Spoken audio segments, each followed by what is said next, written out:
Hello, hiring team. My name is Pooja, and I'm an MBA student in British Columbia, Canada. I moved to Canada for my MBA from Japan, where I spent 12 years creating some of the best memories of my life. I practically grew up in Japan, and as you can probably guess by now, I'm interested in applying for the Japan Inbound Project Leader Internship role. You can know more about me from here.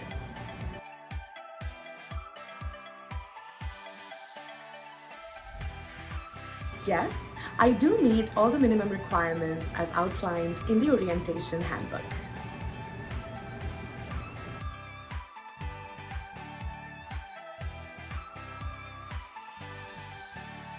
So ChatGPT and perhaps the hiring team want to know if I speak Japanese. So here we go. 皆さん、こんにちは。プージャと申します。2023年に日本からカナダまで引っ越しました。引っ越す前、リクルートとか LNT という企業会社で働く経験があります。で、ライフジャーニーグローバルでジャパンインバウンドプロジェクトメンバーのポジションにすごく興味があります。で、どうぞよろしくお願いいたします。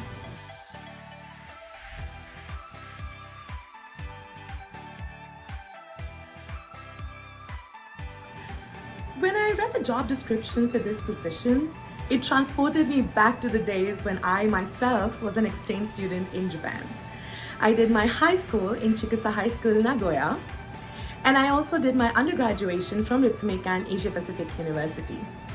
I am myself a strong supporter and advocate for international education and Life Journey Global's vision to create the future, to shape the future of international education resonated with my values.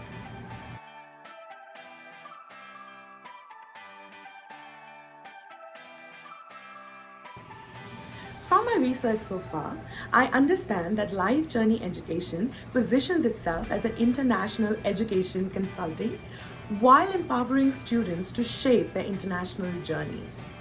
Initiatives like a personalized mentorship program, the Dream Scholarship, and virtual offices further fuel this initiative. LJ the Falcon, the ambassador, the mascot for this role, further represents qualities like strength, agility, and grace.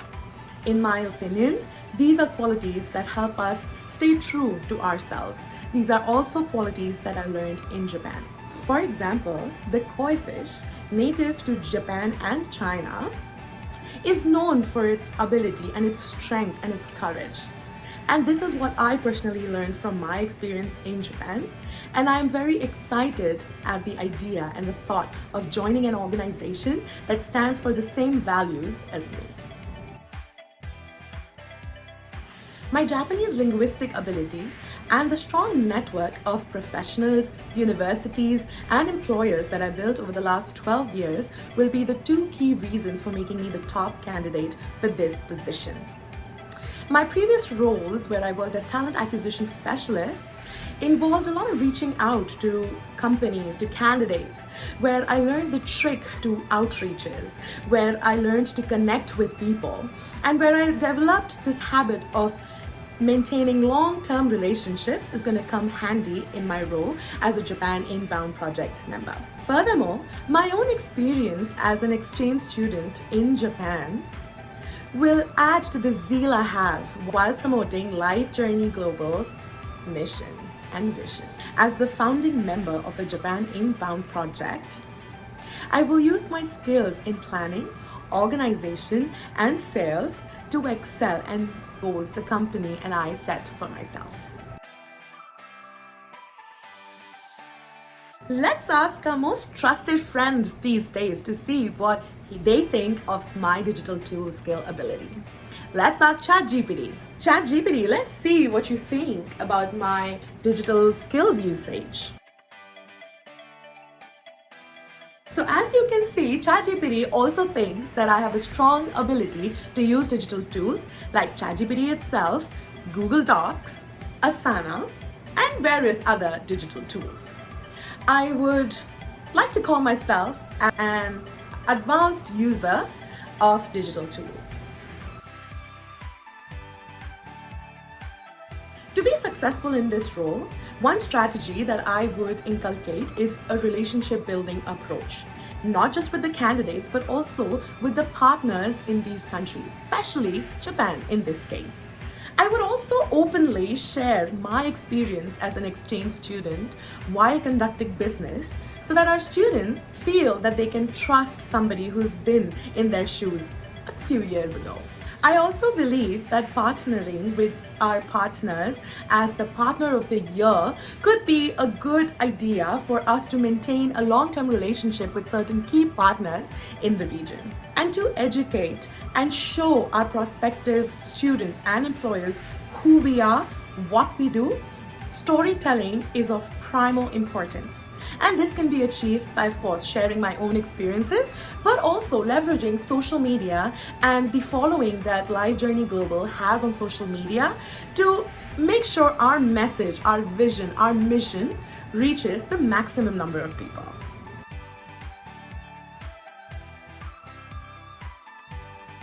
One of my strengths is that I find it easy to connect with people.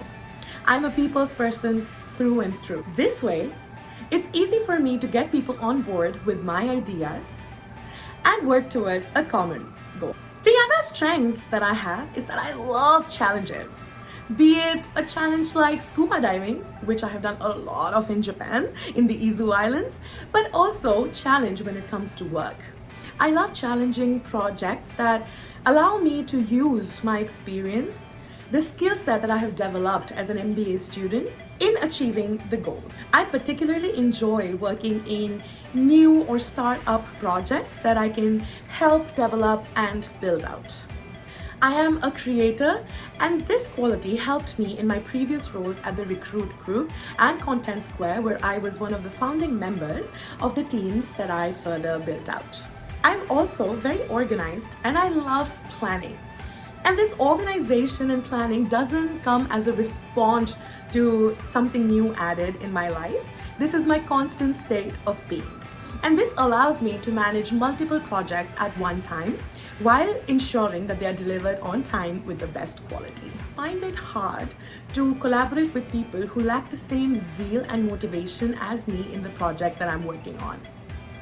Motivation is something that I love studying about, researching about, and a lack of motivation sometimes makes me a little upset.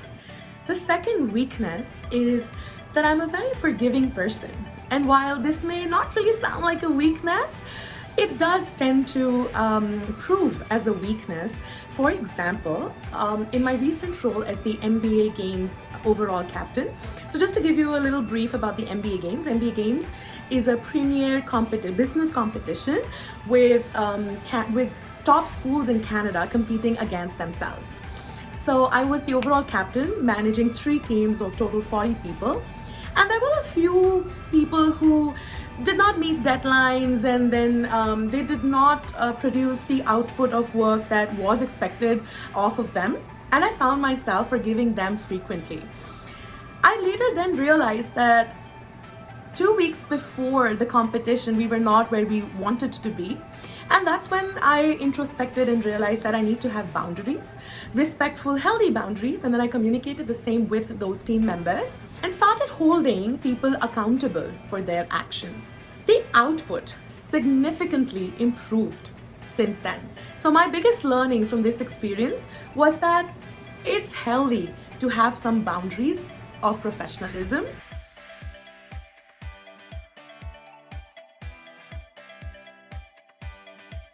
A successful project that I worked on, let me give you one of the most recent projects that I worked on.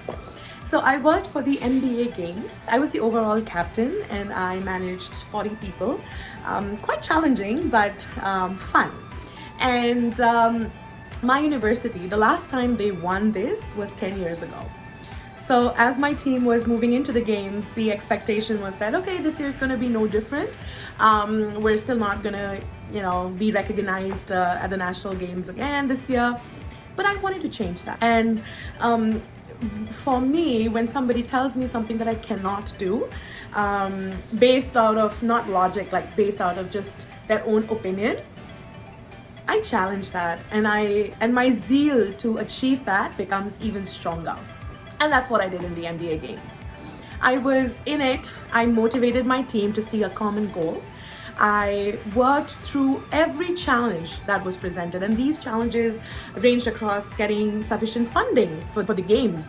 And as you can tell, the success wasn't there for the last 10 years, so it was very hard to get people on board to support our mission. Through this, I learned team management skills. I learned how to create things. There are 3 teams in the games: the academic team, which I was a part of, the spirit team, and the sports team. All 3 teams were led by me. And when we started, we did not have anything much. We resolved issues as and when they arrived. Some challenges were interpersonal. When you're leading a 40 people team, it's very common and it's very natural for some people to not get along. And honestly, if in a team that didn't happen, I'd be concerned. I'm glad my team was healthy in that sense. And then we went through different stages of, forming, norming, performing, adjourning. And all in all, so we came first in British Columbia, and on the national stage, we were second. And as a result, my university is going to be hosting the MBA Games this year. So the teams that win, they get to host the MBA Games. And the success of this was marked by our outstanding performance in the BC MBA Games and the National MBA Games, where we were recognized for our hard work, spirit, and the courage that we show. My role was to manage all of this. It was all from hiring the people, from hiring my team members, to coaching them, to ensuring that their needs are being met. For example, there was a particular team that was struggling. And I'm not going to sugarcoat it, but they were struggling. And initially I thought that maybe they just didn't want to do the work. But then I spent some time with them and I realized that it wasn't that. They were lacking in the skill that was required to be successful for that team. And that's when I changed my focus, upskill them through connecting them with the relevant coaches, through relevant industry leaders, to ensure that they have the skills necessary for them to succeed.